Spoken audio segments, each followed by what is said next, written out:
কিছু গল্প ইনকমপ্লিট থেকে যায়, কমপ্লিট হয়নি, কিছু জিনিস বাকি রয়ে গেছে, সেটা কিন্তু আবার তারা জন্ম নিয়ে সেটাকে কিন্তু কমপ্লিট করার চেষ্টা করে। এটা হচ্ছে আমাদের সোলের কাজ, এটা সে করে। অনেক সময় এমন একটা মানুষ আমাদের জীবনে আসে যার সাথে আমরা একটা অদ্ভুত টান ফিল করি, অদ্ভুত একটা টান ফিল করি। এই মানুষটাকে দেখে মনে হয় যে এই মানুষটাকে আগেও দেখেছি, চিনি, একে অনেক আগের থেকে চিনি।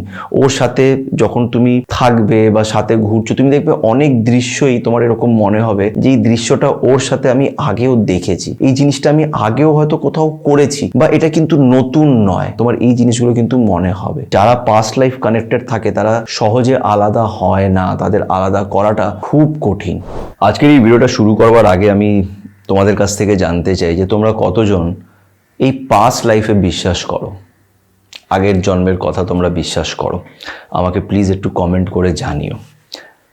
আমি তো 100% বিশ্বাস করি। আর আজকে এই বিষয় নিয়ে আরেকটা ভিডিও তোমাদের সামনে আমি আজকে আনছি, তার কারণ এই টপিকটা আমার খুব ইন্টারেস্টিং লাগে, আর তোমরাও আমাকে এই বিষয় নিয়ে কিছু না কিছু প্রশ্ন করতেই থাকো। তো আজকের বিষয়টা হলো যে যেই মানুষটার কথা তুমি সারাক্ষণ ভাবছো, যেই মানুষটার সাথে তুমি একটা অদ্ভুত ফিল করছো, একটা অদ্ভুত কানেকশন ফিল করছো, এই মানুষটা কি তোমার এই জন্মের সাথী, নাকি আগের থেকেই তুমি এই মানুষটাকে চেনো, এই মানুষটা তোমার পাস্ট লাইফ থেকে এসছে? যদি পাস্ট লাইফ থেকে এসে থাকে তাহলে এটা বুঝে নিও যে তোমাদের কেউ আলাদা করতে পারবে না। তোমরা কিছু না কিছু ভাবে একে অপরের সাথে থেকে যাবে। এরকম প্রচুর গল্প আছে, আর বেশ অনেকগুলি গল্প আমি নিজের চ্যানেলে শেয়ারও করেছি। তো চলো আজকে এই বিষয় নিয়ে একটুখানি চর্চা করি যে এটা তোমার পাস্ট লাইফ কানেকশন। যদি পাস্ট লাইফ কানেকশন হয় তাহলে এই মানুষটা তোমাকে ছেড়ে কখনোই যাবে না। তো চলো আজকের ভিডিওটা শুরু করা যাক। কিন্তু ভিডিওটা শুরু করবার আগে একটা ছোট্ট রিকোয়েস্ট করবো যে তোমরা যারা যারা এখন পর্যন্ত আমার চ্যানেল সাথে সুমন্তকে সাবস্ক্রাইব করোনি, তারা প্লিজ আমার চ্যানেলটাকে একটু সাবস্ক্রাইব করে নিও, আর আমার ভিডিওসগুলোকে লাইক করো, কমেন্টস করে নিজের মতামত অবশ্যই শেয়ার করো। তো চলো আর সময় নষ্ট না করে আজকের ভিডিওটা শুরু করা যাক। দেখো, তোমাদের মধ্যে অনেকজনই এমন আছো যারা এটা বলতে পারো যে দাদা আমি পাস্ট লাইফে বিশ্বাস করি না, বা এরকম কিছু হয় বলে আমার মনে হয় না। কিন্তু দেখো, একটা জিনিস যেটা আমরা জানি, বা তুমি বলতে পারো যে হিন্দু ধর্মের অনুযায়ী আমরা এটা বিশ্বাস করি যে আত্মা অমর হয়, মানে আত্মা কখনোই মরে না। একটা বডির থেকে সে আরেকটা বডিতে যায়। এই বডিটা হচ্ছে আমাদের জামা কাপড়। এই যে আমি সুমন্ত জাস্ট একটা, এই জন্মে আমি সুমন্ত, কিন্তু আমার এই আত্মাটা, এই সোল অনেক পুরনো, অনেক পুরনো। এই সোলের নিজস্ব কর্ম আছে, সেই কর্মের অ্যাকর্ডিং আমাদের ভাগ্যটা সেট হয়েছে। এই জন্মে আমি সুমন্ত হিসেবে আমি আমার লাইফে যা কিছুই হচ্ছে সব কিছুই আমার কর্মের জন্য হচ্ছে। ভালোটাও আমার কর্মের জন্য হচ্ছে, খারাপটাও আমার কর্মের জন্য হচ্ছে। এই জন্যে গীতাতে একটা ভালো কথা লেখা আছে যে কর্ম হি ধর্ম হ্যায়, কর্মটাই তোমার ধর্ম। সব কিছু তোমার কর্মের উপর নির্ভর করে। তুমি যেরকম ভাবনা চিন্তা করবে ঠিক সেরকমই তোমার কর্ম হবে, যেমন তোমার কর্ম হবে ঠিক সেরকমই তোমার ভাগ্যটা তৈরি হবে। সব কিছুই তোমার কর্মের উপরে নির্ভর করছে। এবার ব্যাপারটা হচ্ছে, তো আমি এটা বিশ্বাস করি যে পাস্ট লাইফ হয়, 100% হয়। তুমি দেখবে এরকম অনেক মানুষ আছে তোমার জীবনে যাদের, হ্যাঁ, আমরা অনেক সময় সিনেমাতে দেখেছি যে ওই মানুষটার সাথে আমার পাস্ট লাইফ কানেকশন, মানে ও আমার প্রেমিকা, গত জন্মে আমরা একে অপরকে ভালোবাসতাম, তো এই জন্মেও আমরা একে অপরকে ভালোবাসি, এরকম তো আমরা দেখেছি। কিন্তু পাস্ট লাইফ কানেকশন আমাদের হাজার একটা লোকেদের সাথে হয়। এরা ফালতু মানুষ বা একটা কোনো শয়তান মানুষ যে তোমার জীবনে আছে, যে তোমাকে খুব ডিস্টার্ব করছে, ওর সাথেও কিন্তু তোমার কোনো পাস্ট কানেকশন আছে, কোনো গত জন্মের ব্যাপার আছে। পাস্ট কানেকশন আমাদের লাইফে অনেকগুলি থাকে। হ্যাঁ, এটার মধ্যেও কিছু বিষয় আছে, একটা নিউ সোল, একটা ওল্ড সোলের ব্যাপার আছে। এটা আমি অন্য কোনো একটা ভিডিওতে বানিয়ে বলবো যে নিউ সোল আর ওল্ড সোলের ব্যাপারটা কি। মানে যদি তোমাকে একদম শর্টে বলি, তো আমার ভেবে নাও পাস্ট লাইফের কিছু গল্প আছে, বা পাস্ট লাইফে কারোর সাথে কানেকশন আছে। এই আমার যে আত্মাটা, তার একটা আগেরও একটা কানেকশন আছে, কিন্তু এই আত্মাটা কোনো না কোনো দিন তো প্রথমবার জন্মেছে। মানে কখনো তো সে ফার্স্ট টাইম জন্মেছিল যেখান থেকে তার কর্ম শুরু হয়েছে। তো যেটা ফার্স্ট টাইম যখন কোনো একটা আত্মা যখন যার সৃষ্টি হয় সেটা হচ্ছে নিউ সোল।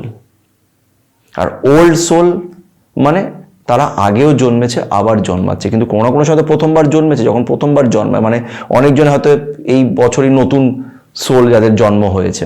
তোমরা হয়তো অনেকজনই এটা ভেবে হয়তো হাসবে বা ভাববে কি বলছে ওল্ড সোল নিউ সোল, তাই এত ডিপে যেতে হবে না, একদম সিম্পলভাবে বলছি যে আমাদের যেই আত্মাটা এটা অনেক পুরনো, অন্যদেরও তাই, বেশিরভাগ লোকেরা আমরা আবার জন্ম নিয়েছি। তো সবার সাথেই তুমি দেখবে কিছু না কিছু তোমার কানেকশন থাকে, কিন্তু কিছু মানুষ এরকম থাকে যাদের সাথে তোমার একটা সোল কানেকশন থাকে, সোল কানেকশন থাকে, কিছু গল্প ইনকমপ্লিট থেকে যায়। আর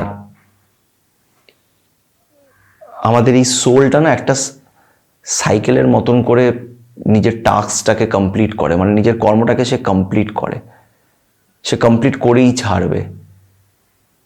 যেরকম বলা হয় যে 7টা জন্ম নেওয়ার পরে তুমি মানুষ হয়ে জন্মাও, এটা একটা সাইকেল যেটাকে কমপ্লিট করতে হয়।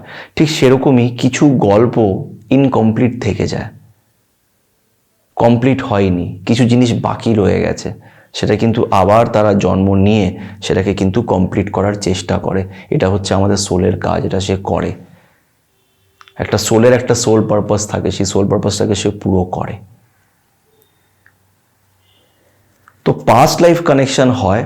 আর অনেক সময় এমন একটা মানুষ আমাদের জীবনে আসে যার সাথে আমরা একটা অদ্ভুত টান ফিল করি, অদ্ভুত একটা টান ফিল করি। এই মানুষটাকে দেখে মনে হয় যে এই মানুষটাকে আগেও দেখেছি, চিনি, একে অনেক আগের থেকে চিনি। ওর সাথে যখন তুমি থাকবে বা সাথে ঘুরছো, তুমি দেখবে অনেক দৃশ্যই তোমার এরকম মনে হবে যে এই দৃশ্যটা ওর সাথে আমি আগেও দেখেছি, এই জিনিসটা আমি আগেও হয়তো কোথাও করেছি, বা এটা কিন্তু নতুন নয়, নতুন করে কিন্তু কিছু করছি না, তোমার এই জিনিসগুলো কিন্তু মনে হবে। এমন যদি তোমার মনে হয়ে থাকে তাহলে প্লিজ আমাকে কমেন্ট করে জানিও। আর এই কানেকশনগুলোকেই পাস্ট লাইফ কানেকশন বলা হয়। অনেক কিছু হয়তো বাকি ছিল গত জন্মে, যেটা হয়তো এই জন্মে পুরো হবে, বা এই জন্মে হয়তো নাও পুরো হলো, আরেকটা জন্ম নিয়ে এটা পুরো হবে, কিন্তু পুরো হবে। আর যারা পাস্ট লাইফ কানেক্টেড থাকে তারা সহজে আলাদা হয় না, তাদের আলাদা করাটা খুব কঠিন, খুব ডিফিকাল্ট। কেন? এদের সোল কানেক্টেড থাকে। তার মানে এটা নয় যে তোমার এই মানুষটার সাথেই বিয়ে হবে এই জন্মে, এটা নাও হতে পারে।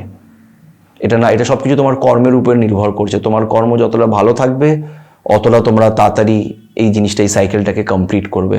যত খারাপ থাকবে সেই হিসেবে তোমাকে কষ্ট নিতে হবে, অনেক পেইন নিতে হবে, ঝামেলা হবে, তোমরা একে অপরের সাথে চেয়েও একে অপরের সাথে থাকতে পারবে না। এই জিনিসগুলো সব কিছুই তোমার কর্মের অ্যাকর্ডিং চলতে থাকবে। তাই সবসময় বলা হয় যে নিজের সাথে অনেস্ট থাকো, খারাপ কর্ম করো না, পজিটিভ থাকো, ভালো বিহেভ করো, নিজের কর্মটা ভালো রাখো, তুমি দেখবে তোমার লাইফে আস্তে আস্তে জিনিসগুলো ভালো হতে শুরু করবে। আর তোমার এই সাইকেলটাও যেটা ইনকমপ্লিট রয়ে গেছিলো সেটাও খুব তাড়াতাড়ি কমপ্লিট হয়ে যাবে। হয়তো এই জন্মেই সেই মানুষটাকে তুমি তোমার আপন করে নিতে পারবে।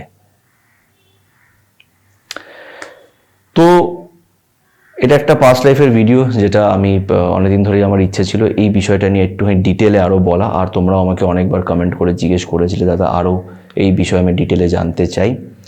তো আজকে এটাই চেষ্টা করলাম আর একটুখানি ডিটেলে এটা শেয়ার করার। অ্যাকচুয়ালি কী বলতো, এই পাস্ট লাইফ ব্যাপারটা না মানে একটা অদ্ভুত ব্যাপার। আমিও এটার মধ্যে এক্সপার্ট নই বা আমার কাছে এরকম অনেক নলেজ আছে এরকম নয়, কিন্তু হ্যাঁ কিছু জিনিস এক্সপিরিয়েন্স করেছি এবং কিছু রিয়েল গল্প, রিয়েল লোকেদের সাথে কথা হয়, শুনেছি, দেখেছি, বুঝেছি, এক্সপিরিয়েন্স করেছি,